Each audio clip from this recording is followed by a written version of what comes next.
All right, folks. Today, well, let's look over here, the dry erase board. This week, we're going to end with a writing plan. That's our goal. This is think of it as the rough draft junior for your big research essay.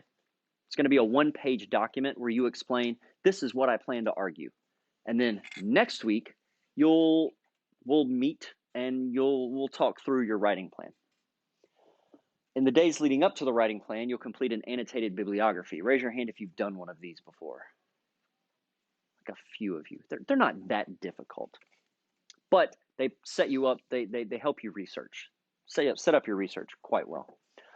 Today, we're going to get ready for all this other stuff later in the week. Today, we're just looking at a focus area. We're trying to figure out, what are you going to write about? Like, I'm going to write about this, but not this other thing. You don't have to get terribly specific today, but you still need to have a general area. I'm interested in surveillance, or I'm interested in cyberbullying, or I'm interested in writing about, I don't know, social media or the Protestant Reformation or something. So we need a general topic today. Let me begin with the actual prompt, and then you'll get your laptops out after. So the prompt, everyone wants to know what's on this essay. Also, everyone wants to know how long it should be. 6 to 7 pages, essentially just write at least 6 complete pages. If you want to write more, you're welcome to. A student wrote 14 one year. She felt the spirit move. Tell me ahead of time if you plan to write like more than 7. Point total, 250 points. It's going to be worth at least a third of your grade. We can't get around that. That's just what IU requires. These due dates, I need to change them. I goofed. But just know that the first draft, like the first big draft, is going to be due right there before spring break. The last draft, the final draft, likely due after spring break. I'd be surprised if we finish this before. As far as sources go, you're going to need 4 academic sources. I'll show you how to find those tomorrow. We'll find them in a program called JSTOR. And then 4 non-academic sources. The academic ones are written by professors, typically to other professors. So the Milgram essay that we read a month ago, that would count as an academic source. You could use it in your paper. Non-academic sources are like newspaper articles. You're going to need them because you'll need background information about whatever topic you discuss. Let's say you write your paper about a case of cyberbullying. You need newspaper articles to tell you about some situation that happened in like Peoria, Illinois or something, and the academic sources don't give you that level of detail into a person's life. All right, as far as the assignment goes, I want you to be able to make a distinction between ideas and tools that spread those ideas.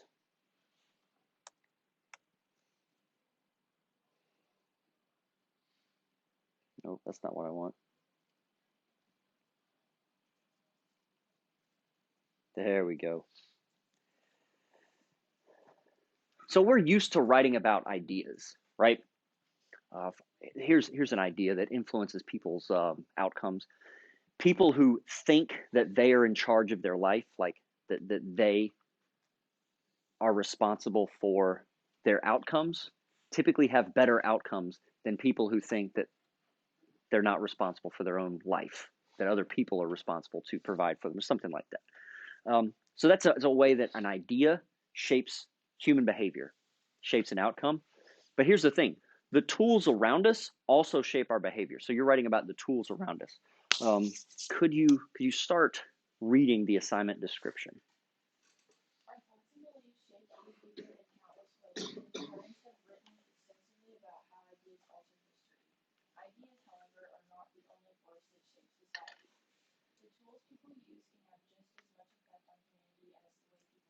That's the distinction I'm trying to get you to understand. The tools can have just as much of an effect. For instance, we have the Protestant Reformation. It introduced ideas that transformed Europe, but the printing press made that Reformation period possible. So in this instance, the tool altered human history as much as, if not more than, the idea that this tool spread. If you haven't studied the Protestant Reformation, probably should. It's incredibly influential. Our ideas about, I don't know, freedom of expression, freedom of speech, we can trace back to the Protestant Reformation, not directly, but like the idea that the individual should be able to interpret and decide on their own and not let an authority figure decide. Like that's traceable back to the Protestant Reformation. So that idea, incredibly influential. But without the tool of the printing press, where is it? The whole Reformation would not have happened, because there were plenty of people throughout world history who have challenged the dominant authority in their day. But up until that point, those people basically would be squashed by the authority figure. But with the printing press, like I think it's within 2 weeks of Martin Luther writing his 95 Theses, that document was all over Europe within 2 weeks, right? So no matter what the authority figure did to Martin Luther, his ideas were out and they weren't going to be put back into the bottle, right? The printing press made the spread of his ideas possible. So, in this essay, could you read for us? In this essay, you identify a situation in history or modern society and explain how the tools people use affected that situation. The guiding question for this unit will be, how have our tools changed their users? Synthesize and apply the most useful academic sources to support and extend your analysis. Yes. All right. Your essay grade will be determined based on these criteria. So, your thesis statement and the introduction paragraph it's embedded in, worth 50 points. Your first paragraph of your essay, 50 points. Do you add in sources like you ought to do? 50 points. Do you use those sources to build your claim? Do you have an organized essay that develops in like a coherent, logical fashion? That's another 50 points. Do you spell, punctuate, use grammar correctly? 30 points. Any questions about the essay? All right, I've done a lot of talking. I'm going to cut back soon. I need you to open up 2.4. We're going to skip this annotated bibliography, talk about it tomorrow. So go down to 2.4.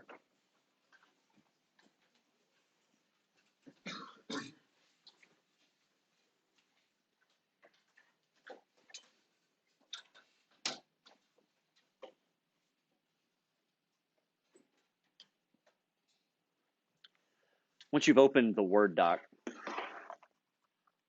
turn your laptop around so I can see that we are ready to move on.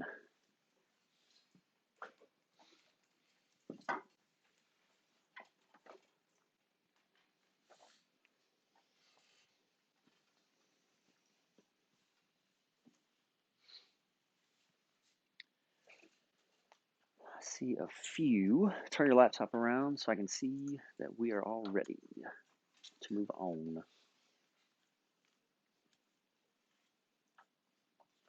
Are you able to type in it? Are you able to type in that? Not really. I mean, I can sort of copy and paste it into Word. Okay. Still loading? Okay, loaded. Still loading.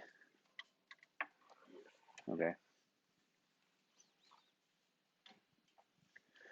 All right, that is a quorum. Enough folks have loaded their file. So this page, you're going to use to figure out, do you have a worthwhile topic? Or not worthwhile, a topic that's relevant to our subject of study. So you're going to figure out like whatever it is that you're going to write down. I mean, you're going to analyze. You put it up here.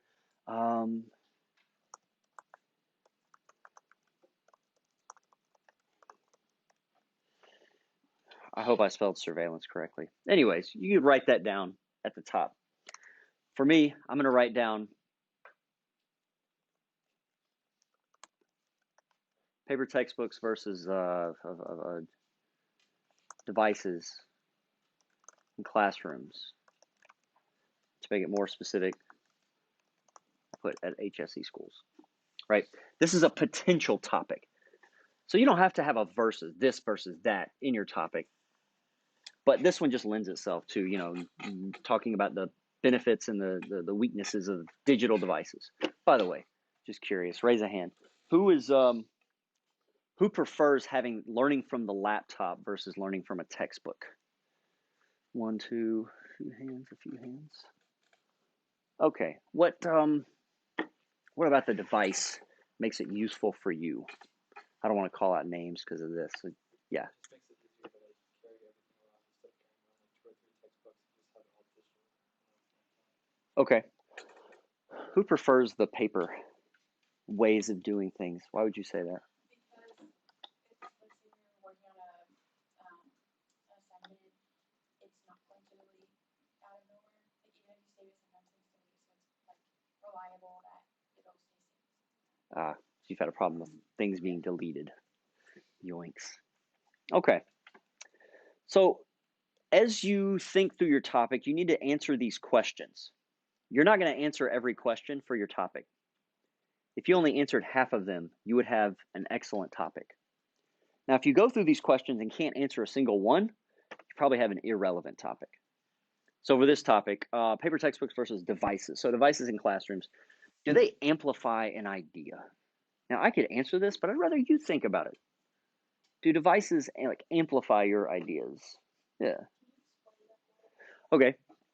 I put e.g. means exemplia. It means, for example, Martin Luther challenged the Catholic Church at the time, right?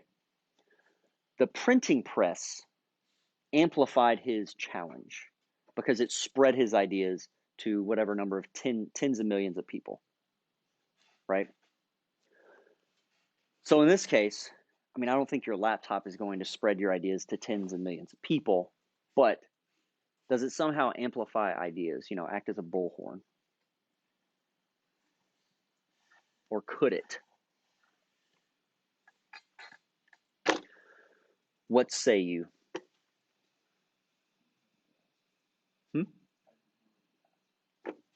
I asked that.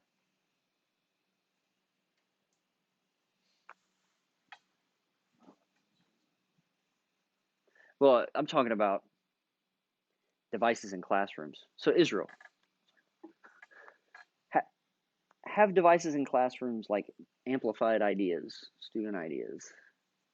I mean, there's things like textbooks and like computers. They basically just like help us like get like a better understanding of like subjects that teachers want us to learn and help us just exercise those ideas. Okay. You can go further. You're not limited to like words on the page, but there's so many. Okay. Can I, let's say yes-ish, like kinda. Yes. Not a certain yes, but mostly. So Hughes, you mentioned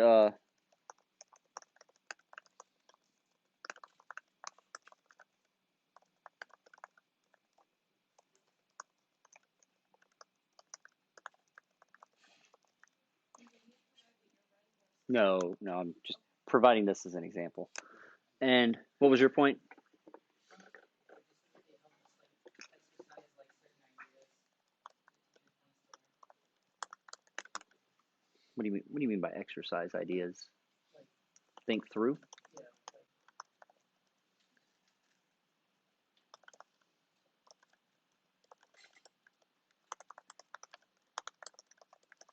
So like my example, students can complete a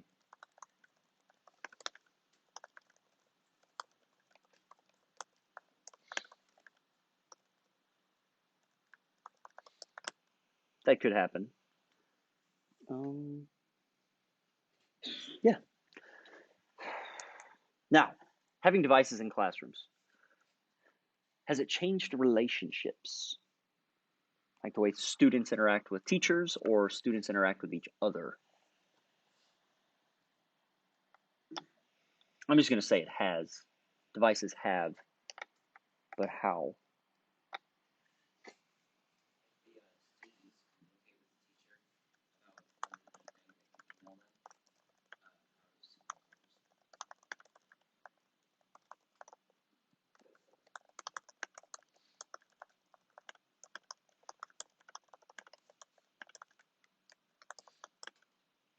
Okay. I think is it safe to say that y'all can collaborate more easily?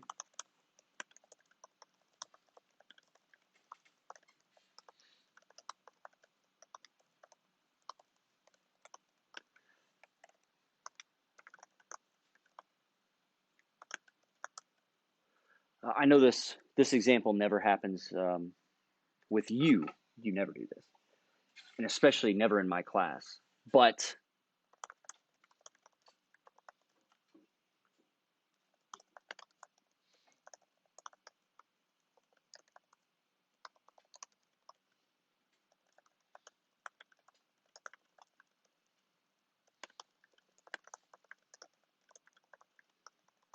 that never happens in here, right? Never ever. But it happens. So there are positives and there are negatives. And for your paper, you don't have to only write about the positives, like the benefits to this tool, how it's helped. Tools can also create problems or harm. I want to discuss this question briefly because it's not an obvious question. Like I just want you to know what I'm saying. So, in your focus area, can you identify how the shape of society causes someone to fulfill a role? What does that mean? Huh?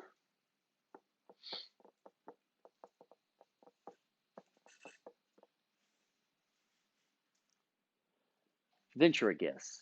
Huh? Venture a guess.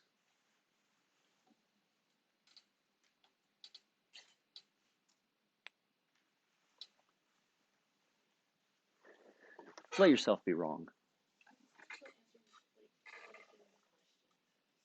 Who needs help with this question? Understanding what it means? Sydney, can you help us?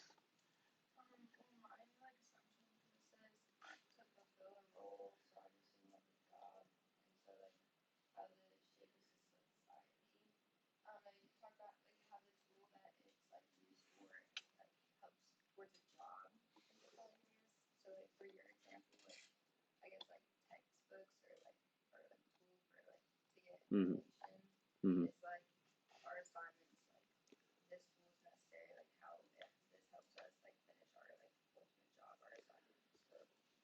So Okay. Yep. So in my example, I mentioned Milgram's essay. So I want you to go back to wherever that module or the node is in your brain where you stored the Milgram information. Go back to that, and if you remember on the last page of his essay, he talks about how the shape of society makes it easier for people to commit basically atrocities because we're all specialized. So like someone working in a factory during World War II, maybe they made blasting caps. I think that's a thing. They made blasting caps, and then they attached these blasting caps to like the end of a metal rod, and then the product just went somewhere else. Person on the factory floor didn't know that that blasting cap and that metal rod would go inside of a bomb that would be dropped out of a plane and onto a neighborhood in London, killing innocent people. Right? No way to know that because all you do is work in a factory. So, because modern society is so specialized, people don't always see the effects of their actions. Now, personally, I don't think this question applies to the topic of devices and paper textbooks, but there is a topic for which this question would apply: cyberbullying. I'm not talking about the face to face stuff, I'm talking about the online stuff. How does online bullying, or how does this question apply to cyberbullying? Tell the person next to you. Go.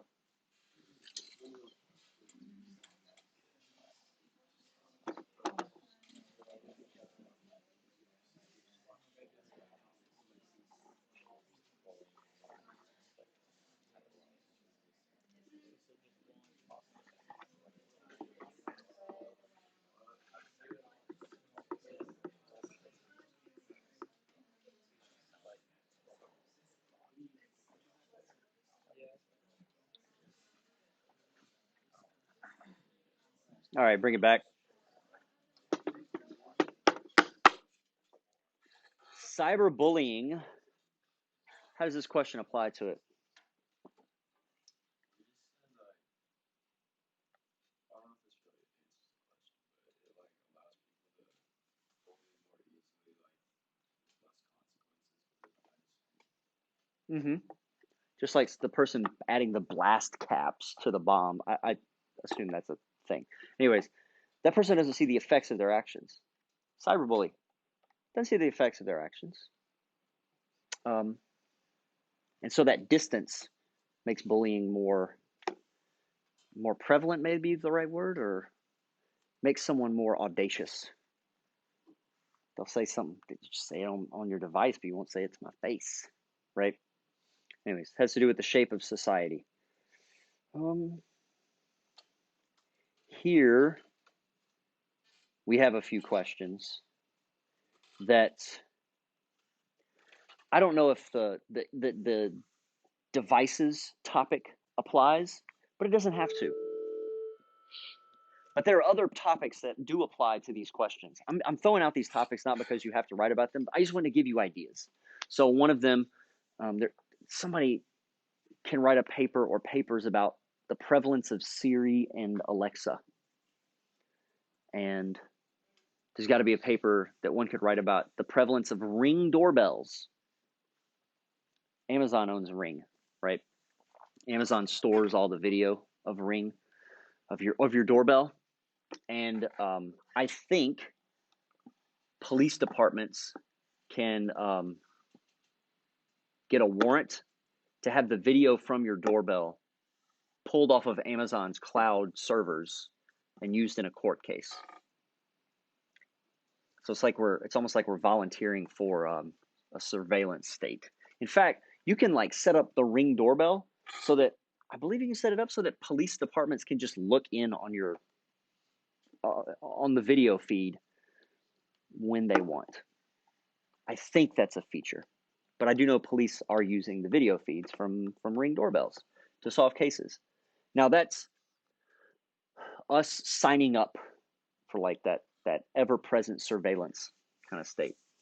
There's another paper to be written. There are papers to be written about surveillance in communist China, like among the government that the government is putting on the people. So have y'all? Let's see. Oh yeah, video equipment. I have read that they have cameras and they have AI software that's so sophisticated that if the camera is looking out over a group of, say, 20,000 people, and they have, I don't know, the AI software is fed like a face. Like this person challenged the government and needs to be put in prison. The software can identify that person's face among a video of 20,000 people. Like, that's like next level Mission Impossible stuff. Like that exists right now. I think they're using it right now. It's been used. Here's another paper that could be written about the social credit score. Who close that door? Who has? Let me tell you. To explain the social credit score, let me go to what do we call them? Oh, we just call it a credit score, right? Does anybody have a credit score? Who's heard of a credit score? Okay, the FICO credit score. You typically need credit to like buy big items like a car or a house. So that score measures our ability to pay for stuff on time. In China, the communist government has implemented a system. It's not nationwide yet, but they're testing it in certain provinces. So like millions of people have to use this system that measures your ability to pay your bills on time, but also it measures what type of food do you buy. Do you buy healthy food? Broccoli? You get more points. Do you buy unhealthy food? Twinkies and donuts? You lose points or you get fewer points, right? They measure, they check your social media posts. Did you post something negative about the government? Boom, you lose points. Did you post something positive about the government or the economy? You gain points. Are you friends with people who have posted negative things about the government. That causes you to lose points. So there's a way of like using technology to ostracize people who challenge the government. Anyways, there's a paper to be written about that. And it speaks to these two questions. An institution that uses a tool to shape and enforce roles, an institution that uses a tool to abuse authority. These are all potential paper topics. You don't have to write about them, but I'm just trying to give you more ideas. Now I'm going to give you some time to work. I'm going to stop talking very soon. Does anyone have questions? So once you finish answering these questions, just go to the bottom to that paragraph, that box, write a paragraph where you tell me what you plan to write about. Submit this, and then over the week, I'll meet with you one-on-one, and we'll talk through your potential paper topic. All right, if I don't hear any more questions, I say you all should get started. Ready, set, go.